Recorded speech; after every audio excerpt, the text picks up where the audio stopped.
Hello, my name is Peter Cinnamon, and you're very welcome to this, a podcast all about the Irish League. August is almost in the books, and it's a back to school season once again for a few. Unfortunately, some of these Irish League teams are going to have to retake a couple of classes if they think they're going to achieve top grades next summer. Defending a lead, that'll be high on Linfield's homework chart this week. Nobody seems to have paid attention in the class where we covered how to stop Dungannon coming back late, and Crusaders, well, they look like they're a shoo-in for head boy if they keep this current act up.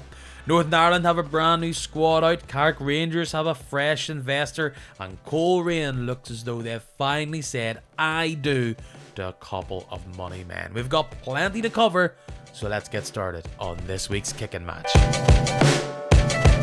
We're 5 games in, and it is amazing how early in the season we look at the table and we still already have our, what I'm going to describe this season as our established top 6 and our less so established bottom 6.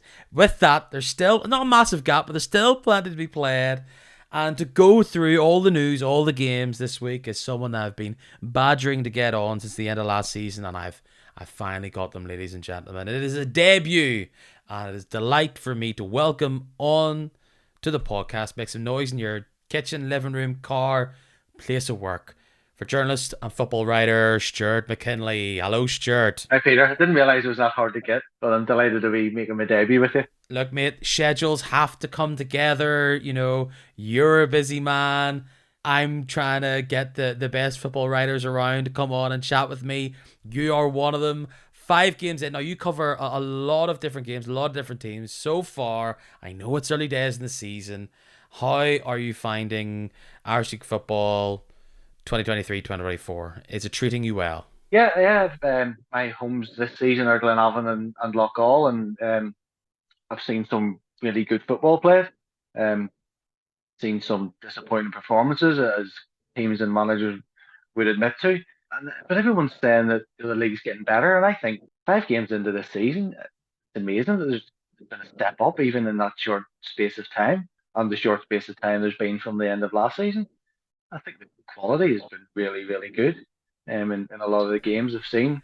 It's funny, it's only been a few weeks, but it feels like a lot has happened already. A part of that obviously is the fact that we have 6 really good teams that are not always creating the most entertaining fixtures, but they're creating games that have a lot on the line. And as you said, you are somewhat of the expert. You've got a keener eye on the mid-Ulster sides more than anyone, particularly with Glenavon and Loughgall. And that's where I'm going to start. We're going to take ourselves back to Friday night to Lakeview Park, where Glenavon go into the game with 0 points against a Loughgall team who in some big moments have stepped up and have got a couple of points on the board already. We go into half-time there, 2-0 up to the good to the home side. Take us back to that moment, because I remember looking from afar and seeing 2-0 Loughgall after the way, and I'd seen Glenavon the week before, and we had talked about it in the podcast last week. If that had stayed the way it was, and it didn't, that was going to be 9 points to Loughgall. I was there at that game with you where Newry beat Glenavon, and there was boos from the home supporters on that afternoon. The pressure on Gary Hamilton going in to that dressing room must have felt immense. I joked with you at half time saying if anyone can make that first half sound interesting, it was you, because that was going to be a difficult task. And until Newry scored, it was a really, really poor game. And Gary is always very honest, open, and his reading of a football game is very, very good when you speak to him. And he was open enough and honest enough to admit how poor Glenavon were that day. There was no point in him trying to gloss it over or paper over any cracks, because he would have just got criticised for it. If you've seen that game and if you see the halftime score last Friday night against Loughgall, you're thinking, well, obviously that's just carried on from last Saturday, but it wasn't quite like that. I thought Glenavon played a lot more football in the first half of that game with Loughgall than they did against Newry, without creating a massive amount, without putting a lot on the goalkeeper. But they looked like they had something that might help them open up. and then Loughgall hit them with 2 goals.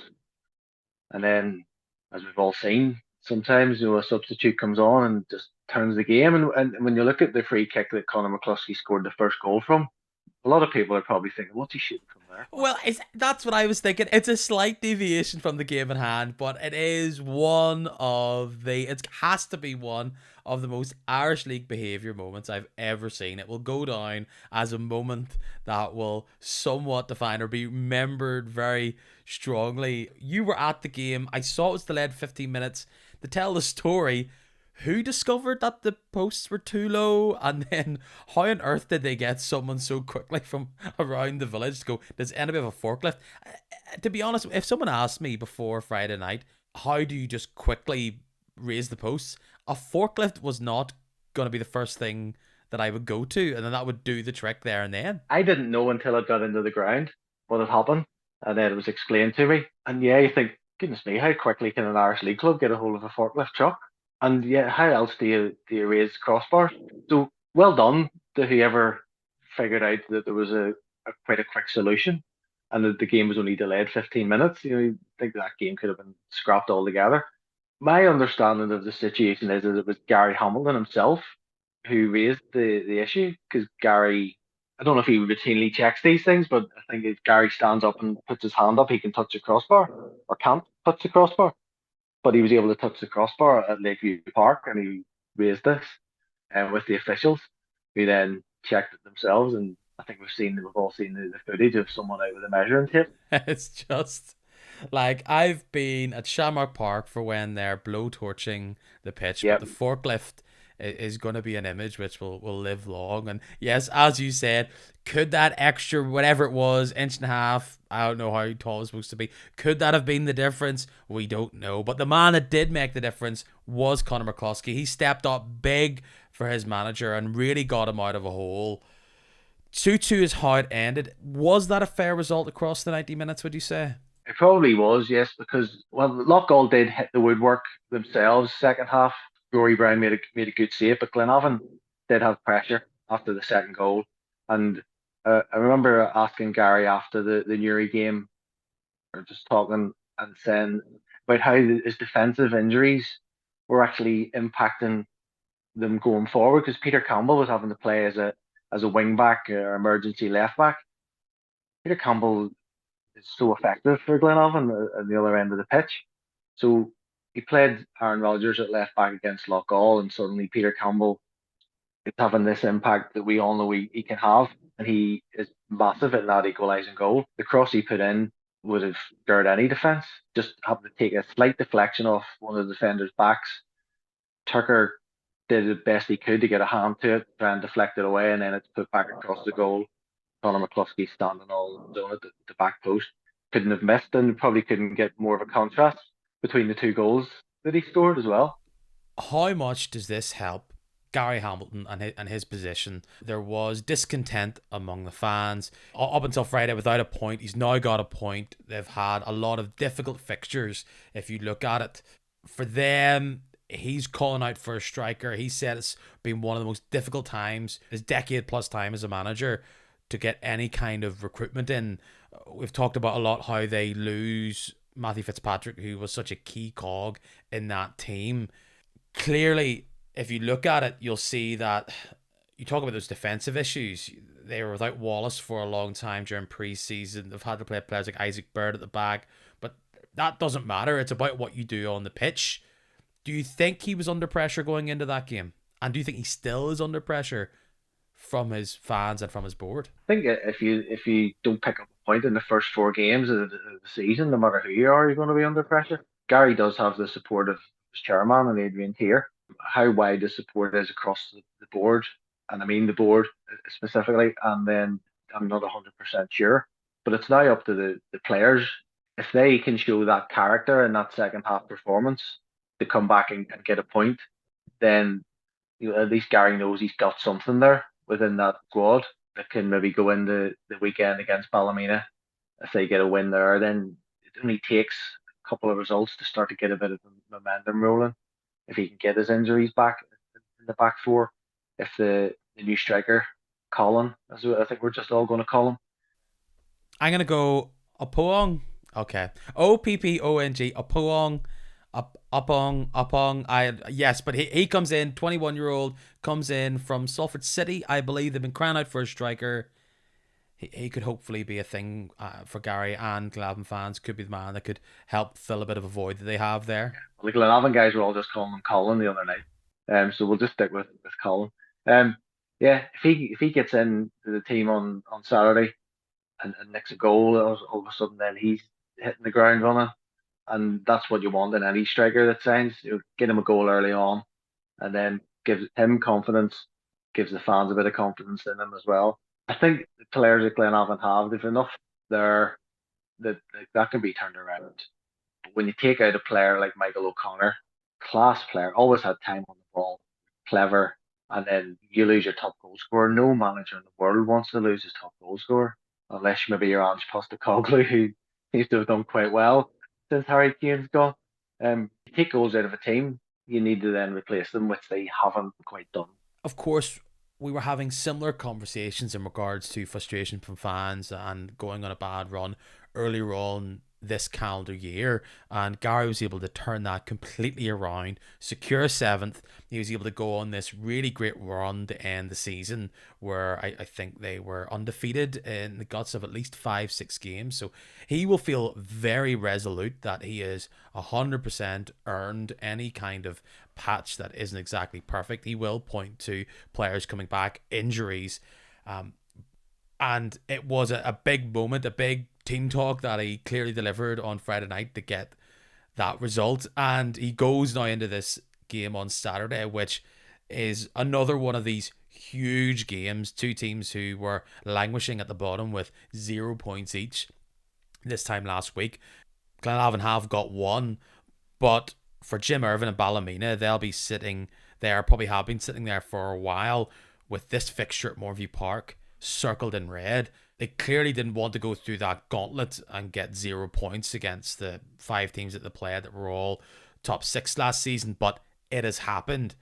They now go to Moorview Park where it is a 6-pointer and then some. Somebody will come out of it. If it's a draw, so what? But there's a lot on the line in that game when it comes to end of season permutations. There could well be. It's early in the season to be thinking like that, but naturally, when you look at the table, that's the way you start to think. To put Glenavon's early calendar year into context, can't exactly remember who they played, but I remember going to the game one night and Gary had 10 fit outfield players and Mark Matthews in goal making his league debut. Gary names himself on the bench because the rest are teenagers. That's the context of the run that they were going through at that time when there's so many injuries. I remember that. Suspensions. And then when he got his players back, they did have that run at the end of the season. So that's why I think it could be turned around. Ballymena, and I've looked at the sort of a lot of the games so far have been top 6 against bottom 6, and I think it's only now we're getting into this sort of second half of this first round of matches that it's the teams in the top 6 are playing each other. And we've just had Cliftonville play. Well, that rearranged game against Linfield was to be the first game, but they've just played Larne and then they play Glentoran. So we're going to have those games, top 6 playing each other, bottom 6 playing each other now. And yes, you did say at the start there about how the top 6 and bottom 6 has already emerged the same as it has been for a while. But now when the bottom 6 are playing each other and Ballymena maybe have a run of fixtures where they're looking at pick up some points here, that's when we'll see really what they've got and what he's got in his squad. Difficult as a rookie manager walking in there when confidence is maybe a bit low at Ballymena. Their Ballymena's run-in at the start of the season somewhat reminded me of what I think Portadown went through last year. We all know how that ended for the Ports, but I think they played pretty much all the top 6 in their opening games, and I don't think they barely scored a goal yet were able to get any points from that. Ballymena have 5 out of the 6. I think Cliftonville's the one that they didn't get on their bingo ticket. The recent result being Glentoran coming to town on Friday night. And similarly, what we've seen in other games against the top sides is that Ballymena look strong, look resolute, are able to hold on for a while. Then eventually the deadlock's broken and they just aren't able to chase down and snatch a goal. And then somewhere in the middle, it's a red card. That's very much been what these games have looked like. It's a good result for Glenavon. It's one of those games where it's a great result for Glentoran. It's one of those results where they need to do if they're having a league charge. But one thing that stood out to me from that game is that perhaps a player who's been a bit quiet to start the season, both on the goals front and impacting games, Jed Donnelly looks as though he's starting to find his rhythm this season, and he took his goal well. Warren did say in the first game of the season when Jay scored that 99th minute winner that he could be the best striker in the league, and then he said the same thing again on Friday night. Strikers don't have to play well. Strikers don't have to have good games. They just need to score when the chances come. If he's scoring a winning goal or an important goal, 2-0, when it's 1-0, anything can happen. We say 2-0 is the worst lead, but it's certainly rather have a 2-0 lead than a 1-0 lead. So if he's just chipping in goals and 1-0 wins, 2-0 wins, that's good. Like I say, he doesn't have to be man of the match. As long as he's putting the ball in the net, that's his job. We're talking about this team in the context that we haven't seen the full result. Is currently being played. That game at the Oval between Glentoran and Crusaders will reflect a lot of our thoughts moving forward off the back of that result. But for Glentoran, it's funny, they come in not really firing on all cylinders, but they've broadly got a couple of great results. They're up there, they're still in the mix, clear at this part of the season. When you look at that Glentoran team from 1 to 11, I think a lot of people have discounted them in regards to the title challenge just because of their reputation for shooting themselves in the foot. But if they can keep up the momentum and get big wins potentially against Crusaders and others, they really could keep themselves up near the top. Like, it is a very impressive squad they've assembled. Everywhere you look in that Glentoran squad, there's quality. First game of the season against Glenavon, I looked at the midfield. You've got Fuad Sule, league title winner last season with Larne. There's a good reason why they signed him. Bobby Burns, who was Glentoran's player of the year, I think player of the year by quite a distance as well. And Cammy Palmer started that game in three in midfield, and he's a player that I've rated since the first day I ever saw him. That midfield alone is quality. The one thing that surprised me that day was that he didn't really play through the midfield. Stuart McKinley's strength at Larne was coming and taking the ball off the back four and then from there, but a lot of what Glentoran were doing, both at Glenavon and then when I saw them later at Loughgall, was just a lot of long balls going out the right wing towards Darragh O'Connor. Now, that might be just Warren Feeney coming in and going, right, let's do this, get his points on the board, let's get some wins early on, and this is the way we'll have to do it. And maybe the stylish football will evolve later on through those players that we've talked about, and then like a Shea McCartan, who top quality player in this league. There's a reason why Glentoran paid such a big fee for him. So that should still come with Glentoran because they have that quality. Glentoran on Friday, they get their business done. They do the business against Ballymena down at the showgrounds. A fan base who really thought their team should have and wanted them to do just that was Linfield, the Blues, at home at Windsor Park to Carrick Rangers. The Carrick Rangers who were coming off a thumping to Crusaders. 9-0. A scoreline we will talk a lot about, I imagine, as the season goes on. We'll keep talking about that. They go into Windsor Park. They take a brilliant lead. Linfield calm themselves down. They crawl back in front. They once again let Carrick in again. And you think, when it's 3-2 to Linfield, they've weathered the storm. They never really look the better side on Saturday. But if you are to avoid slipping down or avoid not falling away from your rivals, this is the type of game that you need to see out. Scoring goals hasn't really been a massive problem as much as it's under the spotlight constantly with Linfield. Scoring goals hasn't been a huge problem. Chris McKee has really stepped up in that regard, but conceding them has just been an issue from the summer onwards. I tweeted out there on Saturday that when you combine the teams below them on Saturday, the Crews, Glentoran and Cliftonville, that they had conceded less goals in all the games they had played combined than Linfield had in their opening 5 games. You can't be getting points when you're conceding 3 points against a bottom 6 side. So I saw a lot of Blues fans who were frustrated. But let's give a big week. I'm sure it was a tough week for Stuart King. He brings his side off the back of probably the worst result of his managerial career, maybe his career full stop in football. To get a 3-3 in the way they did, that shows character, and it also shows the team that they have when they actually play up to their ability. A massive result. Yeah, I think there's lots of ways to look at that particular the combination of games. And thought Stuart was very, very good after the 9-0 defeat in protecting his players. Some managers might have come out and said other things about his players, but he praised them, patted them on the back for everything that's done for him since he's taken over.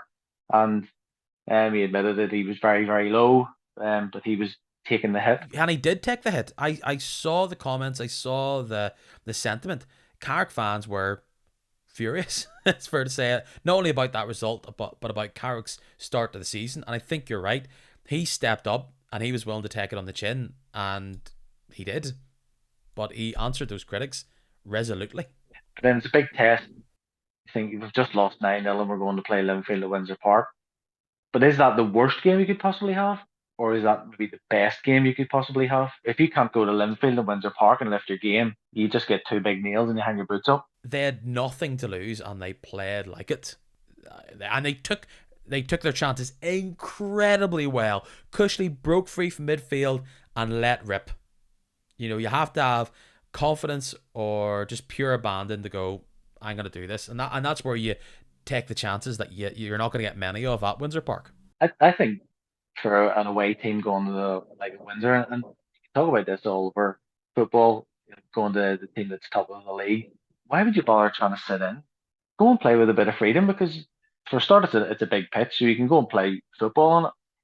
But if you sit in, the likelihood is that they're going to pick you off at some stage anyway.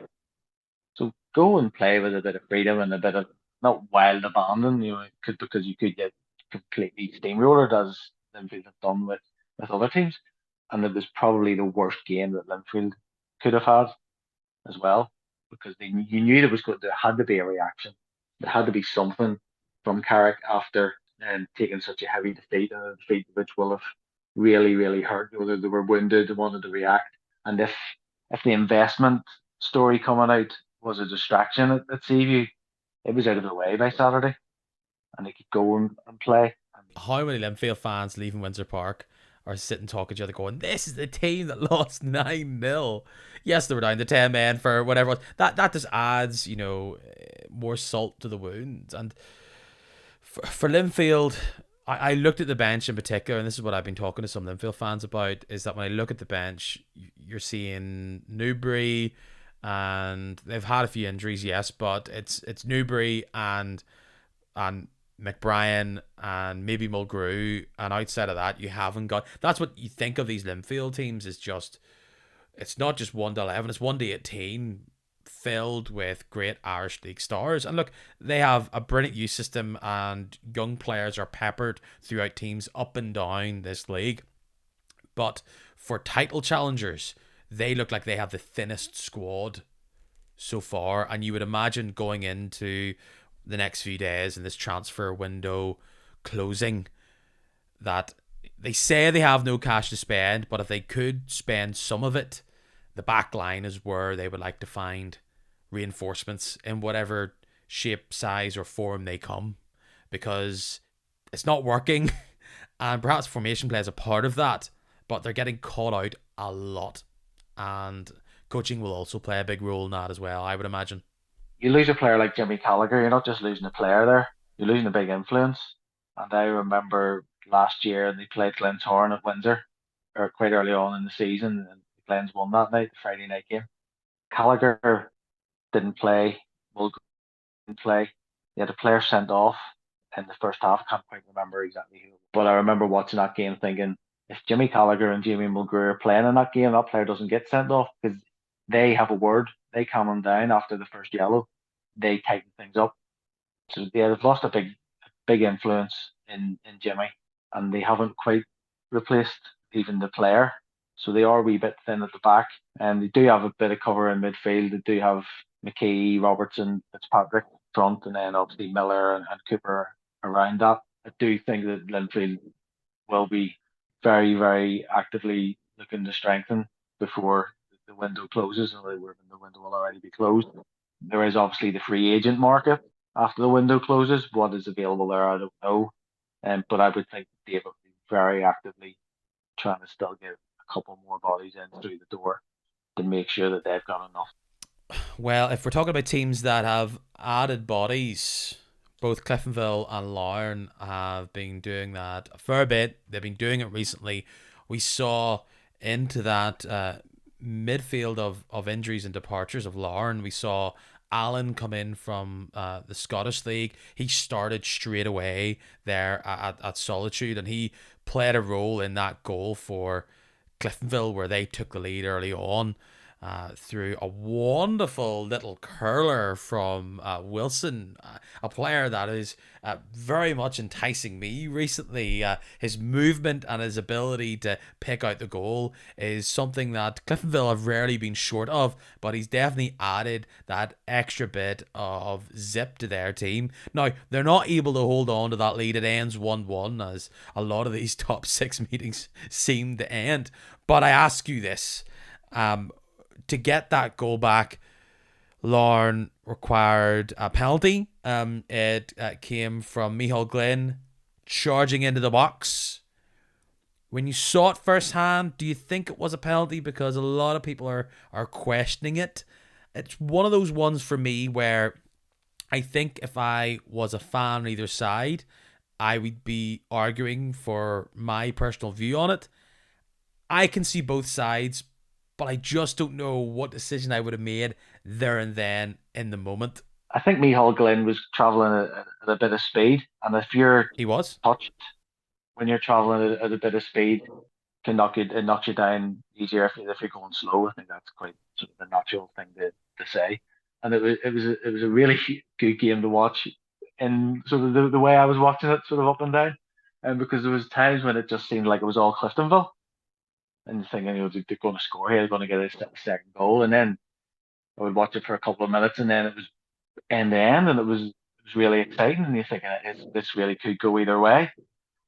So if I'd have watched the 90 minutes, I'm sure it would have been quite entertained. It did look a really, really good game. And the names you mentioned there, we all know how good Joe Gormley's been in this league for a long period of time. Joe the Goal. He doesn't get that nickname for no reason. I'm also a big, big fan of Ryan Curran. Then they've signed this guy, Ben Wilson, who, what a signing he's been to add to what they've already got in attack. And then Lauren go and sign Scott Allen. And we've been down this road before with sort of experienced players coming into the league as have played at a high level, and there's been bad examples, good examples.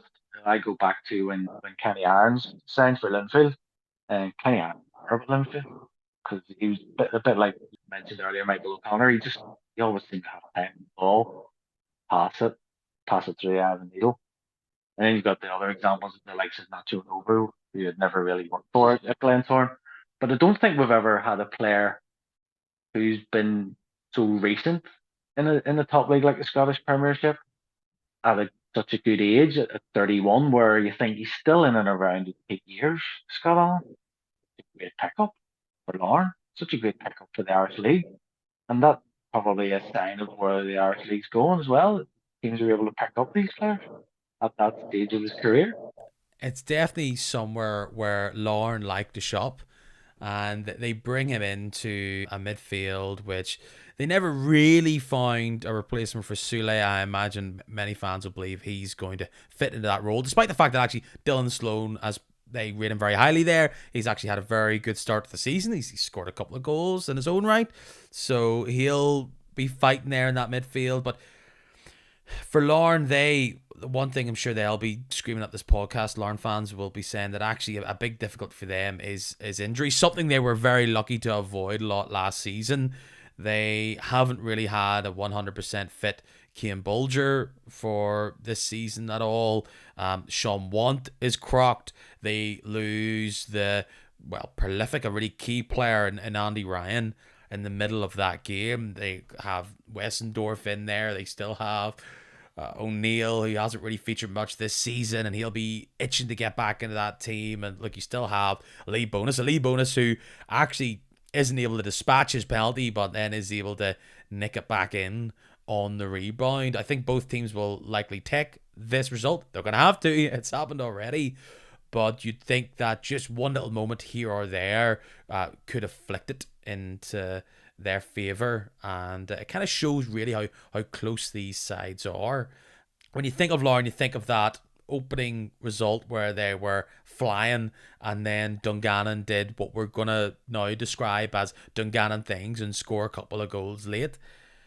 Coleraine did not heed the warning. They almost did it against Linfield, but Dungannon Swifts decided that they come alive. 90 minutes is their witching hour, and they become a different team. Coleraine are simply cruising away from home. They were able to get a 2-0 lead, and I've seen a lot of criticisms or questions on the manager, Owen Kearney, that he made 3 changes, and many feels as though that interrupted their rhythm. But conceding 2 goals to throw away 2 points when I think their first goal hit on the 94th minute, criminal feels like an overstatement, but I'm sure if you were a Coleraine fan, that is a gut punch and a half. Yeah, must be horrendous. You're leading 2-0 so late in the game, and you only come away with a point. Against 10 men as well. A team that you've been playing against with 10 men for 70 minutes. It's just that this will haunt Coleraine for a long time. Well, it might if they don't respond this weekend. Yeah, there's got to be a reaction there from the players to try and lift it after that disappointment. And yeah, they play Linfield. It's maybe not an ideal time if there's a wee bit of a sort of shaken belief there. Linfield's not the team you want to be playing. Yeah, fantastic for Dungannon to be able to stage these comebacks. Rodney will probably be a bit frustrated in that they're not doing that an awful lot earlier in games. I don't know what you do as a manager to try and get them to have that bit of urgency earlier on in the match. Maybe it's urgency that is driving these things. But you say Dungannon doing Dungannon things. I wonder is it Coleraine doing Coleraine things? Because again, when I saw them against Loughall, they weren't the same team in the second half as they were in the first. And Oran openly admitted that. He knew that there was going to be some sort of a kick in the second half from Loughall after going 2-1 down, but Loughall dominated the ball, dominated possession in that second half. Again, albeit Coleraine missed the penalty, they would have wrapped it up. Maybe there's something in Coleraine there that they did see it through that night at Loughall, but second half performances are not just able to completely execute as well as they would like. It's definitely what I worry about, that the intensity of the Coleraine side and the way they're set up, where they have so many men forward that they have and are being caught out at the back. It's not exactly true if you really look at the 2 goals they concede, particularly the second one, which is a bit of indecision in the box very late on, a big old hoof and head down. But for Coleraine, they have this free-flowing style of play, but they haven't really been able to make it consistent. They haven't got the goals that their play suggests that they should. I don't want to say they huffed and puffed against Dungannon, but they were made to work to get their goals. It wasn't really that free-flowing. But you're absolutely right, Dungannon will try and will want to make this into a 90-minute performance rather than a last-minute smash and grab. What's interesting for Dungannon is that they're already changing things up, despite what many people would say that their season so far has been good, but you've just been unlucky. That's clearly not what Macaree's feeling, and he's changing things up. He brings in Morgan in Donetsk, who's not going to be a full-time player for them due to his commitments in GAA, but he's just worried about getting results when he can and where he can. And as you said, Coleraine are going to go into this weekend, going to try and right the wrong for Dungannon. They'll just try and do what they haven't been able to do fully and take this big triumphant ending to a game and try and turn that into a fully fledged result where they're not relying on this last minute splurge. To peel the curtain back a wee bit, I left it till the very end, and I've left it, and we'll probably talk as this happens here in front of us. Since I was last on this podcast, Crusaders have scored 9 goals in completed games against Newry and against Carrick. They look fantastic. Ben Kennedy being the absolute starlet of this team.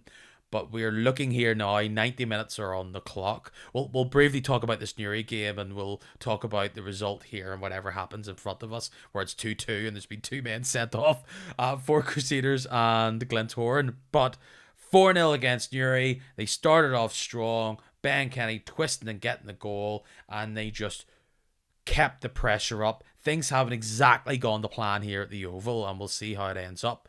But this was their first test against top 6.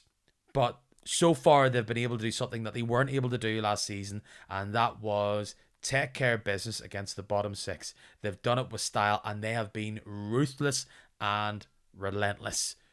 What's impressed you about this Crusaders team to start the season? Well, I remember speaking to Stephen Baxter after a game last season, and that was around about January, February time, and I pointed out to him that they hadn't won 2 games in a row since October, I think, at that stage. Now, whether he was trying to sway the conversation the other way, or whether he just wasn't quite aware of it, I don't know. But he didn't really want to get engaged in that particular conversation. But now they are. They've won those 2 games just recently, scoring a lot of goals. 13 goals in 2 games is impressive in anyone's book. They'd only conceded 1 goal before going to the Oval as well, and that goes back to what was said earlier about defences winning the titles. So that Crusaders defence, with Jimmy Gallagher added to it, albeit now he's injured, that's a big addition for them to then add to the strength that they already had at the back. Getting a player like Ben Kennedy back to full fitness is fantastic for them. They've been absolutely on fire. They haven't been conceding goals and banging them into the other end, and it kind of makes you wonder what might have happened last season had Ben Kennedy been fit all the way along. But he's fit now, and he's bringing a whole new element to their attack. And we know since he came into the league that he's one of the top players. Just got an ability that you don't really see that often in the Irish league. It's funny the way I see the crews being set up is that they've went to 3 at the back, but it looks as though they've got a more flat 4 in front of them, and then you've got almost like a 1 and a 2 or a 3 where you have Heatley with Lecky up top, and either you're talking about Kennedy being just behind them as like what you might describe as a number 10, or as a bit of an attacking midfielder, and then sometimes they're attacking as a 3 and he might nip out wide and then filter Lecky in. The key thing is that he gets on the ball and he influences games unlike very few players within this league, and he's converting that into goals. He's also swinging in these balls. He scored a corner. Well, he was the man that delivered the corner where we saw a goal at Newry. He also has pinged in a corner for all those fantasy football aficionados who's worrying about assists like me. He is on corners, and he's being able to pick out these absolute mammoth men, which Baxter's been able to put in together. So this is a team who are experienced. They clearly are willing to score the goals and make it count. And this game against Glentoran, which has got only maybe a minute or so still to go, this was their first big test. They take the lead from a corner. They then pin back by Glentoran. From what I saw, and we'll have to see because it's very close, I thought they deserved to get a penalty. Well, it looked like it was maybe Lecky that came through on the ball, and he was caught, but Raymond Krangle didn't see that as a goal. But then a few minutes later, we go to the other end, and Junior, I would say, from what I saw, was clearly clipped with a high boot. That's a penalty. Glentoran dispatch it, and they look as though they're flying. And then we were both looking at each other confused as we saw more red cards being given out. Bobby Burden sent off for what was time wasting as he walked to the corner flag and then came back. It's not clear if that what it was for, but it seemed to be time wasting according to the broadcast. Warren Feeney's then sent off because he's frustrated with that. Crusaders fire men on, they pump it on comes Jordan Owens, they keep going for the long ball, and then they get it. It's Ross Clark who pings the ball back into the box, and then is it Jordan Owens who finally nips it in? Regardless, it's 2-2, another draw for these top 6 teams, a result which Glentoran will feel a lot more frustrated about than the Crews. You talked about Jimmy Calgary being out. He probably, no doubt, was missing at the back. Now, what I missed there is that Cruz they'll lose, I believe, for Scythe. He'll be a player who'll need to be replaced in that team. But no one has a perfect record anymore, right? Sitting at the top of the table after that is Crusaders based on goal difference. I don't know who would have taken that result going into the game. Probably both, maybe. But I feel like Glentoran will be very, very frustrated and will be talking about their circumstances around that Bobby Burns' second yellow card, I imagine, over the next few days. But these are some of the growing pains of these rules that are being enforced at the start of the season. I imagine players like this will not do something similar in the future, knowing that this is potentially one of the outcomes. Yeah, I've seen the incident with Bobby Burns there, and he does go over as if he's going to take the corner and then turns away again for someone else to come. I really don't think you're going to get away with that the way things are now with the rules. And it looks like you can read into that that is a blatant attempt to waste a bit of time. The way things are being cracked down on, referees will give out cards for that. Players will learn, and they'll probably learn the hard way. I think I would be absolutely, to put myself in a Glentoran fan's shoes right now, I would be furious. But it's like the first time a player scores a goal and takes his shirt off and it's a second yellow, we'll not forget it. And what we'll now not need to see, but fans will be calling for this now, going, he walked back and forward time. We'll all be calling for time wasting now. But look, it's a directive. Players will learn. The game will change. But that's a tough pill to swallow. Players just need to be a bit more sensible and not try and push the referee's buttons. Just looking at it again, Bobby Burns is walking over really, really slowly. He gets to within 12 yards of the ball and then walks away again. The way that he's walking even towards it initially is a little bit silly, and then he turns and walks away. Yeah, probably last season nobody would have batted an eyelid to that, but now it's going to get picked up on. A lot of these things that are coming out now, even at the start of this season, that I don't really like. Yes, managers do have to conduct themselves a little bit better on lines. I think David Healy's already got 3 yellow cards himself, and we're only 5 games in. Five and you're gone. That, like, we are going to see that on the regular. You'll be surprised if a manager doesn't, just by accumulate these 5 red cards. But we are just going to have to get used to this. The one thing looking at this game, just compared to last season, I know fans sometimes look at where we won and where we didn't win, trying to recreate results from last season. Similarly, earlier on in the season last year, this was a game where Glentoran won. If you're looking at it from a Crusaders fan point of view, this is a point earned, and a big point earned now for them, where they were looking potentially at the first time they've conceded more than one goal in a game, ruining or putting a blight onto this great run. They'll feel very good coming out of this. I don't think they were completely battered. They had their chances and played well, particularly in the first half, but I also thought Glentoran played particularly well. But sticking with Crusaders, great result for them with all the context involved. I think Crusaders would be delighted taking a point away from the Oval. Like you say, they lost there this time last year. Any team that takes a point away from the Oval this season would be quite happy. The flip side of that is Glentoran have now played Crusaders and Larne both at home and only taken 1 point. It might be something that's further down the line hurts them a little bit, so they'll be looking to try and turn those results around when they're playing the top 6 teams. But if you'd have asked Stephen Baxter that after 5 games he's won the first 4 and taken a point in the 2-2 draw at the Oval, irrespective of whether they were playing against 10 men towards the end, I think he would be very, very happy with that. We shift to the news. The big bit of news which came out just as I was about to publish last week's podcast. Carrick have a new, and I'm going to use the phraseology that I've been giving the words, a new majority stakeholder, a man called Michael Smith, which is a very Carrick Fergus or Carrick Rangers name to join that crew. He is an American gentleman. He is from Memphis, I believe. There was a bit of an interview I watched. He talked about his love and days playing football for like the Memphis Steam or something like that. There's going to be investment in the club. How much we don't know. But really, what he's supposed to be bringing to this club is a bit of expertise, talking about new revenue streams, talking about advertising and things like that. So it's not simply a case where he's going to come in and throw bucket loads a la Kenny Bruce, but I'm sure this is a chance to maybe bring in other investors. It's really not clear, to be fair.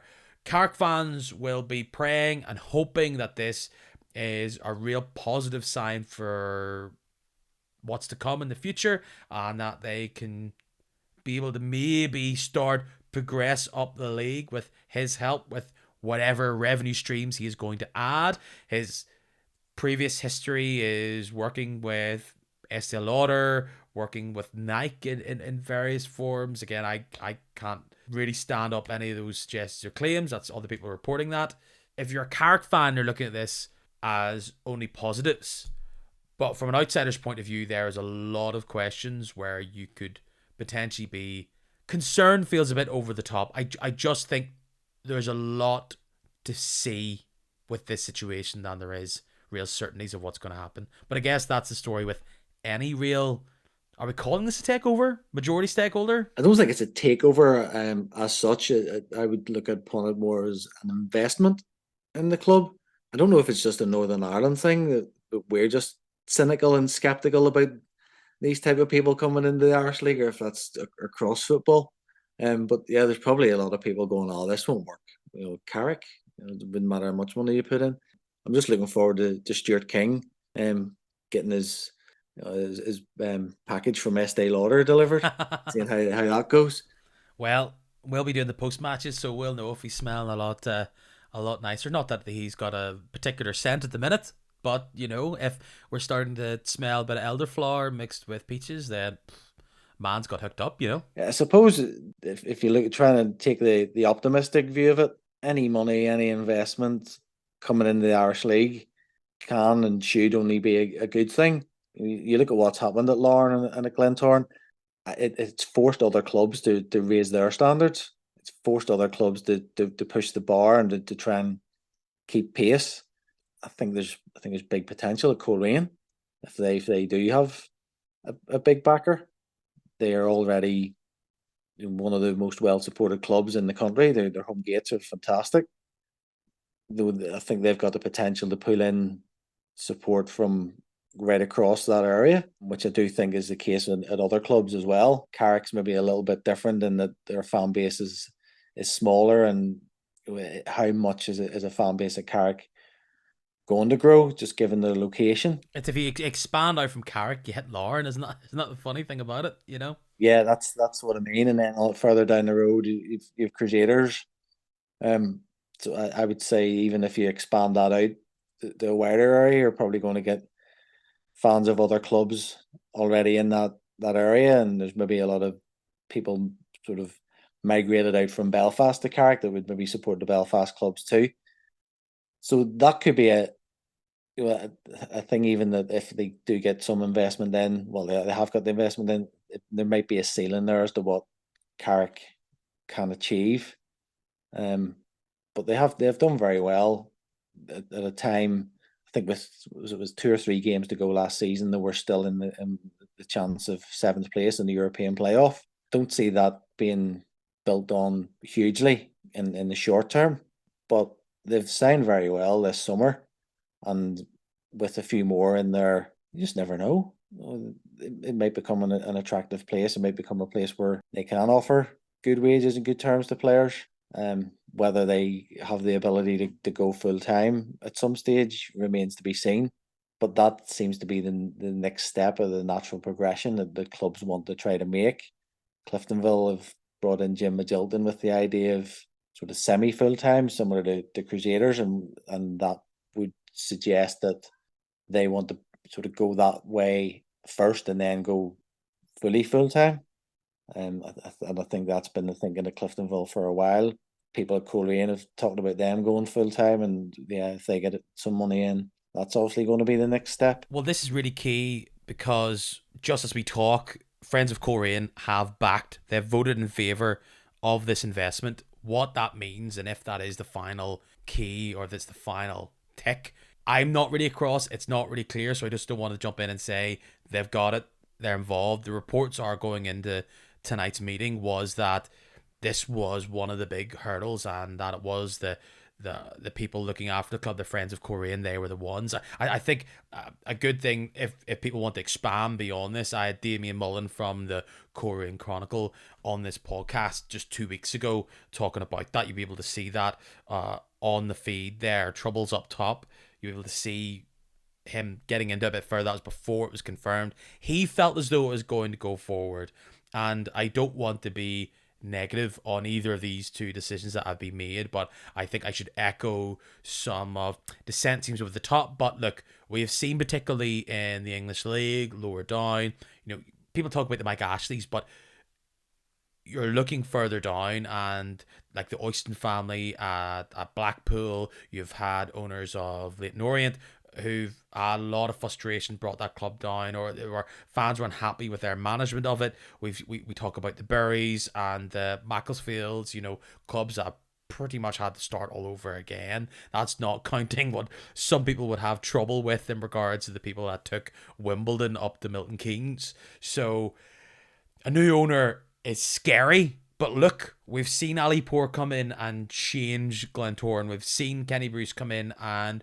revolutionise Larne and bring them their very first league title. We don't know what we don't know, but with both of these two decisions, we are jumping into the unknown. Anything new, anything fresh, it's exciting, but it can be scary. And honestly, I have every single fingers and toes crossed that we only have owners that bring stability and investments to clubs and to local areas. And I'm sure it's going to be an exciting few weeks and months now for fans of both those clubs. Another thing to celebrate for Coleraine, I'm sure you'll feel pride in this if you're a Coleraine supporter. We'll touch on it very briefly. Michael O'Neill announced a squad for the games against Slovenia and Kazakhstan in September. We've saw a lot of players coming back into the fold who have been out for a decent amount of time. Paul Smith's come in. I think a lot of Northern Ireland fans have been calling for him to return. He's started the season back with QPR very well. He was excellent the previous season, and that's what got him the move. Conor McMenamin's still in after starting pretty much every game for St Mirren. He hasn't dropped off. Lee Bonus has, but look, we've got the likes of Washington, McGuinness. But looking at this Northern Ireland squad, we have Johnny Evans in, even though he hasn't got a team. We've got Craig Cathcart in, who hasn't got a team, but Brad Lyons, that's the player I wanted to get to, has started really well with Kilmarnock. I think every Irish League fan is delighted that when we see players like Trey Hume, now Brad Lyons, Conor McMenamin, as players in that squad after plying their trade in the Irish League. We all want them to become Stuart Dallas. Gavin White's in there as well. I think we loved it at the Euros when we had the team from 2016 with Gareth McCauley, Stuart Dallas in it, who'd come from the Irish League to get to that stage. It was brilliant as an Irish League fan, no matter who you supported, that these guys had come through our league and we're now playing on the biggest stage with Northern Ireland, and the first time we qualified in 30 years. And yeah, it's great to see Brad Lyons making it that far, because he's gone over there and he's had to push himself. He's had to be patient. He's had to gone to Blackburn and he's gone out on loan. And there's times when you wondered, was he going to come home, and not having maybe made the impact across the water that he has. But it just goes to show you, when you're from Northern Ireland, if you have even a short spell of good form, you'll get in the international squad. I mean, we're a small country with a small pool of players. Brad has never ever been capped at any other level before, so he's done well at the start of this season, and that will catch the manager's eye, because, like I say, we do have a small pool of players, and we have got an even smaller pool of players at the minute than we've ever had. I think we haven't had a player play a single minute in the Premier League in England this season yet. One thing that's just a big concern. That's a concern. Even our players in the Championship aren't particularly high up the Championship. So we're really dipping into the League One for the bulk of our squad and the bulk of our starters, and that's not a good position to be in international football. Michael probably is quite concerned, but maybe without saying it publicly. It's the hand that he's dealt. Maybe the toughest hand that a Northern Ireland manager's been dealt in quite a while. But Michael's clever, and he'll work out a way of getting a good solid 11 out onto the pitch. This is a young squad. It's still evolving, and we're hoping that these young lads here at Premier League academies will come through in the next wee while. Obviously Shea Charles is different from that in that he has been starting games for at international level and doesn't look out of place. He's going to be around for a long time. Paul Smith, similar to Brad, and he's an ex-Irish League player. It's gone over. Paul's been a bit up and down. He's gone back to QPR where he first started when he went to England. And Paul's an exciting player to watch. Pace, skill, and if he can get back into the Northern Ireland team and do what he did when he made his debut against South Korea, we'll all be delighted. It would be brilliant if he could recapture that lightning in the bottle and establish himself in that team the same way Shea Charles has. What a key player he will be. I think we're all pinning our hopes on him for the next decade or so. And we'll see if Brad Lyons gets to kick a football of an international game over the next month or so. But we'll go to this weekend's games. We'll look ahead of them. We'll rip through them all here.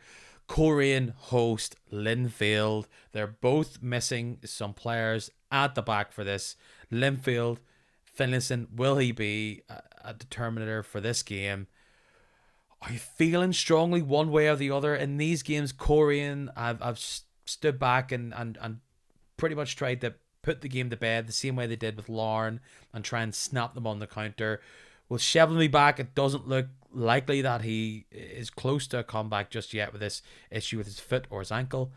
They would love to have him back for this game here. Perhaps what a way to finish off this week, voting in favour of the takeover, getting a result at home against Linfield. That'll be some steam, eh? Yeah, they probably hope that the optimism is building already at Coleraine and that they're thinking that these millions are going to come in. And did they say they're targeting the league title by 2028? Well, they need to start winning these top 6 games or they can forget about it. They will. They'll have to. But the Coleraine and Linfield games are always fantastic. There's always talking points in them. There's always things happening. I do remember a couple of maybe penalty incidents or red card incidents over the years in these games, even in recent times in David Healy's time. Linfield love going up to Coleraine because there's always a really good atmosphere, and they're always feisty enough games. But you mentioned Shevlin, player like that's a big loss, and we talk about Glenavon losing their top scorer in Fitzpatrick. Effectively, Coleraine at the minute anyway have lost their top goal scorer from last season, top goal scorer in the league, and it's difficult to replace that. Andy Mitchell went in and he scored against Loughgall that night. He's not in that same category as Shevlin, who's just delivered week in, week out last season, and without him, it does blunt you big time. They've only scored 6 goals in 5 games. That tells you all you need to know about how much they're missing him. Are you going to stick your neck on the line here? I have to admit, I think this is going to be a tight 1-1, but that's just because I'm preconditioned to where these are going. But I've seen Joel Cooper influence the game massively, and no doubt Oran will look for a big reaction from his bandsiders team. So I think a goal each and perhaps a more entertaining game than we've seen in previous times. Yeah, I think Coleraine at home are difficult to beat now and are difficult to break down, and you talk about Linfield conceding goals, conceding more goals than anyone in the top 7 even. So yeah, you could see it being a game where maybe both teams are scoring, both teams are conceding. So yeah, I'm sort of contradicting myself a little bit in terms of Coleraine's lack of goals, but I can see them being able to score against Linfield given their problems in keeping clean sheets. So you're going 1-1. I think I might go maybe a wee bit more high scoring than that, and maybe a 2-2. Big games come thick and fast at the Oval, where Cliftonville come to town. This is a fixture which feels like it was in the favour of Cliftonville last year. Glentoran are going to be without Bobby Burns. They'll be looking to snap right back into getting a win here. They'll have a fire in their belly after that their outing against Crusaders this evening. Cliftonville equally will feel as though that they're disappointed by that result against Linfield, and they'll want to get a win on the board here. Similar to the other one, do they just cancel each other out? If there's going to be a high scoring game out of those, this game and the previous game we talked about, this feels like the one, but I just don't know. It's hard for me to pick out a winner here. I can see either side doing the business. If I'm gonna stick my neck on the line, I think I'm gonna back Glentoran just for being at home and just the way that Donnelly and O'Connor and Junior seem to be finding more of a fluid cadence up top. I think I might go the other way because, like we said earlier, Glentoran's inability to win these games at home against the top six. Like I say, they've taken 1 point out of six against Larne and Crusaders already this season. And I remember watching that Sky game, the Sunday game against Cliftonville at the Oval last season, and Cliftonville were superb. And they're playing good football. They're scoring goals. They're not conceding many. And yeah, I think they can go to the Oval on a big pitch, play some good football, and create chances. And like we said earlier on about Ben Wilson, he's scoring goals. I think I could see Cliftonville nicking this one. And I'm impressed by Cliftonville. Honestly, Turner looks like a revelation on this kind of wide of whatever defensive formation they play. He's linking up really well with Stuart, who's come in, and Levi Ives, who, there's another player that Larne are without at the minute. And I'm the one that's been the big Cliftonville doubter. I've been won over to a certain extent by what I've seen on the pitch. So if Cliftonville win that, I'm sure many Reds fans will enjoy their chance to poke fun and laugh at me. One of the big games of the weekend, Glenavon against Ballymena. I will be there at Mournview Park. I've been to quite a few of these matchups over the past season or so, and I mean, this always delivers drama, action, and usually goals. I would love all three of them on Saturday. Both teams are desperate for any kind of result, but most importantly, they'll be keen not to give their other team an advantage, because whoever wins this, it'll feel like a big mega swing even this early in the season. Usually that says to me that it's going to be a bit of a tepid, it's going to be a bit of a tough game to get going. I would love an early goal. Can you see it? I could, because I can see Glenavon looking at Ballymena going, they're wounded. They'll be coming here maybe a wee bit uncertain, a wee bit nervy that another defeat could be costly to them. And I could see Glenavon thinking, we throw the kitchen sink at them here early and really, really scare them, and we get a goal up, and it maybe plays on that nervousness and the fact that they're still haven't got a point on the board this season. I think this is almost tougher for Glenavon because they are at home and they are under pressure from their fans. Their fans will be expecting some sort of result here, and if it isn't going their way, I actually think as the game goes on, or I think this is one of those games where Glenavon will to come in, get the result, and get out of there. Because even if it's 2-0, I think, and Ballymena are starting to find themselves a bit more. The aura in that ground, I think the tension will be palpable for sure. I really, genuinely cannot call this. I think they're going to cancel each other out potentially, and it'll be 0-0. But I don't know if that helps anybody in that situation. I think you used the right word. Expectation will be on Glenavon being at home and having picked up that point. With a good second half performance against Loughgall, the fans will be expecting them to win this, given that Ballymena are bottom without a point as well. So yeah, does that come with pressure, or is that pressure a good thing? We shall see. We will have to see. Loughgall will be free as a bird going into Seaview. It would be truly one of the big shocks of not only this season but of the past few seasons if Loughgall was to get 3 points. I think it would take a brave man to stick any kind of coin on that. But the way Loughgall been playing, Crusaders having their first bump on the road, having played on Tuesday, Loughgall are quite open. It feels as though they're not the type of team to go to Seaview. No one's getting results at Seaview. I always say that here over the past season and a half. But Loughgall, are you encouraging them? Get out there, boys. Fire up your wing backs and just take it to this Crusaders team. I can actually see this one being a really entertaining game. I agree. Because Loughgall do play some good football, albeit in the games I've seen, they play really good football into the final third, and they just don't have that sort of step up in quality and standard. In the final third, the other teams that have been in the Premiership for a lot longer they have scored goals, and they're fairly tight at the back. Ben Murdoch's stepped up from what I've seen into the Premiership seamlessly. He's a really good defender, really good leader. So I can see them going to Seaview and enjoying the surface. It's a true surface, a good surface to play football on, and they are a good footballing team. I think they'll take it to the Cruise, but we know then that going the other way, that lightning quick attack that the Cruise have, they can break on you. They can 1-2 passes and they're through. Be it Heatley being on the end of it or him being the creator. But yeah, I think that could be a really, really good game there. Yeah, it could be a few goals. I'm going to go 3-1 Crusaders here, just because I think lock all maybe will make it scary. They might get a penalty, but I think Crusaders will, over 90 minutes, they'll have their chances, and I think they'll put them away. Newry, go to Larne. Hopefully a bit of home comforts for Larne after a bumpy away game at Solitude.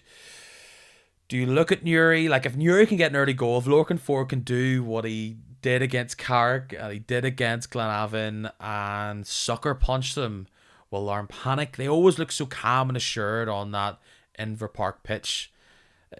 Maybe there's a chance for a shock here. I maybe can't see it just with it being at Inver Park, but Larne will want to get a reaction, get a win on the board, and try and not fall into a potential funk that anything but 3 points would put them into. Yeah, somehow Newry like playing away from home though. That's where they've picked up their points, away to Carrick and away to Glenavon. They do. And they play nice football. They've got, like I say, Lorcan Ford. He makes a difference, and that was a really good goal he scored against Glenavon. Yeah, Larne at home that's why they won the league last season. It was a fortress. But I think they're learning very quickly that it's one thing to win the league, and retaining it's very different. Which is why it's not done very often. Not many teams have retained league titles, and you have to go back to the 60s since Glentoran did it. So they're finding it tough, but yeah, you would expect if they're going to be serious about retaining the title, they've got to be looking at putting Newry away, down at Denver. They wouldn't be accepting anything less really than 3 points from this one. But Newry is quite strong at the back. That day against Glenavon, Barney McKeown was outstanding. And having seen Barney when he came back into the Portadown team the second half of last season, he was up there in terms of player of the year for Portadown. And I've always liked big Andrew Martin beside him. He's just a big steady defender. They'll relish the battle against Lee Bonus. We know what he's like. He just loves a fight. I suppose it's maybe a word we could use to describe it. A good battle against a centre half. Given how he likes the physical nature of the game, so that could be interesting. But you got to expect Larne to be taking the points there. We'll wrap this up, and we'll wrap the podcast up here with a final preview. Carrick host Dungannon. Mr. Smith, no doubt, will be in attendance. A bit of Friday night fun. It's on the streamed game as well. Interesting one. Carrick will feel good about getting the result against Linfield. Dungannon equally will feel good about coming back at home, but this is away from home. Could they cancel each other out here? I would love for this to be an exciting goals at either end, but I would say that Dungannon low-key are a very physical team now, when I don't think they were this time last season. Carrick Rangers are, look, they've been up and down every single game. It's been we're up and then we're down, then we lose, then we react, and I could see maybe Dungannon getting a goal or two, and Carrick Rangers unable to bring themselves into the game. My gut says maybe go for Carrick here, or maybe just draw, but actually I think this is maybe Dungannon's result here. I think they're going to take this 2-0. From memory, is Dungannon away to Carrick one of those games where there's always a lot of goals in? You've scud this game now, Mr. McKinley, just saying that. Much as Dungannon like to get the ball down and play a bit of football, which sometimes that pitch at Carrick doesn't lend itself to, place where they like to go. I think any manager, all they want is consistency, and Carrick haven't had that so far. It's loss, win, loss, draw. They'd like to put a couple of results together. Dungannon, like we've seen, they like to come from behind to take their points. Yeah, so if Carrick go 2-0 up, you're probably making Dungannon a favourite.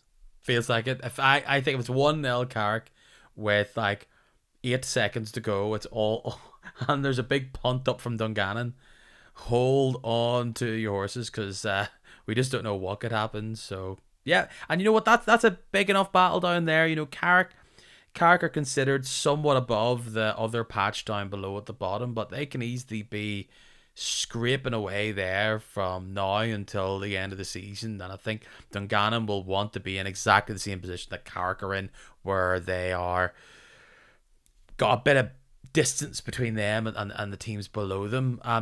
My final question before I say tally ho to your fine self: you follow Glenavon a fair bit, you follow Loughgall for a bit. I'm sure you watched a lot of Portadown last season. From your time watching some of these teams near the bottom of the league, is there a team across the bottom six which you may be fearful of if you were a fan in regards to potentially being this year's Portadown? Maybe no one's going to be of that ilk, but some team has to be relegated from this division unless, I don't know, shenanigans. But is there a team right now where you're thinking they would be who I'd be worried about going down at this stage of the season? You compared earlier on Ballymena's start to Portadown's last season in terms of the fixtures and the outcomes, and very, very fair comparison, very much similar. And when you've gone 5 games at the start of the season and you've only scored 2 goals, you've got to start worrying about where your points are going to come from, because if you're not scoring goals, you're not going to pick up many points. You've got to try and keep clean sheets. It's probably if you take a DeLorean back 12 months, you're probably using these same quotes and same lines about Portadown at that stage. It's starting to look difficult for Ballymena, but that's why the game on Saturday against Glenavon is massive then for both. And they're probably looking at the Carrick Dungannon game thinking, well, if that's a draw, then whoever comes out winners, if there's a winner at Glenavon on Saturday, is probably really happy that they've then tightened that gap and moved a little bit away from the bottom. I'm not saying that whoever loses it more on Saturday is going to be relegated, but if you're sitting at 6 games into the season, or Ballymena potentially with no points, Glenavon potentially with only 1, you do start to get concerned. Nobody wins anything or loses anything 6 games in this season, but you do start to see a pattern emerging quite early on. Well, I appreciate your assessment and your honesty. There's plenty of seasons still to go, so we'll just have to see. But, Stuart, as debuts go, this was Rooney against Arsenal-esque. It was sterling, it was exciting, and it had all the frills that... Was it Healy against Luxembourg? It had all the action that I hopefully promised people at the very start of the podcast. A big one, but it was a fun one. Thank you so much for joining me. If people go, I want to know more about what this man does online, is there a way where they can follow you?